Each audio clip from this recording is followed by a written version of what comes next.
honourable member for an opinion. ಮಾನ್ಯ ಸಭಾಪತಿ, Canada ದೇಶದ ಸಂಸತ್ತಿನಲ್ಲಿ ನನ್ನ ಮಾತೃಭಾಷೆ ಕನ್ನಡದಲ್ಲಿ ಮಾತನಾಡಲು ಅವಕಾಶ ಸಿಕ್ಕಿರುವುದಕ್ಕೆ ನನಗೆ ಸಂತೋಷವಾಗುತ್ತಿದೆ.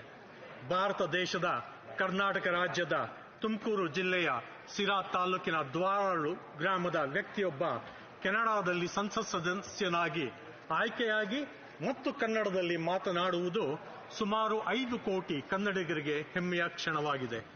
ಕೆನಡಾ ದೇಶದ ಕನ್ನಡಿಗರು 2018ನೇ ಇಸವಿಯಲ್ಲಿ ಕೆನಡಾದ ಈ ಸಂಸತ್ತಿನಲ್ಲಿ ಕನ್ನಡ ರಾಜ್ಯೋತ್ಸವವನ್ನು ಆಚರಿಸಿದರು. ರಾಷ್ಟ್ರಕವಿ ಕುವೆಂಪು ಬರೆದಿರುವ ಮತ್ತು ನಡಸಾರ್ವಭೌಮ ಡಾಕ್ಟರ್ ರಾಜ್ಕುಮಾರ್ ಹಾಡಿರುವ ಭಾವಗೀತೆಯ ಕೆಲವು ಪದಗಳೊಂದಿಗೆ ನನ್ನ ಹೇಳಿಕೆಯನ್ನು ಮುಗಿಸುತ್ತಿದ್ದೇನೆ. ಎಲ್ಲಾದರೂ ಇರು, ಎಂತಾದರೂ ಇರು, ಎಂದೆಂದಿಗೂ ನೀ ಕನ್ನಡವಾಗಿರು. ಧನ್ಯವಾದಗಳು ಸಭಾಪತಿ. The honourable member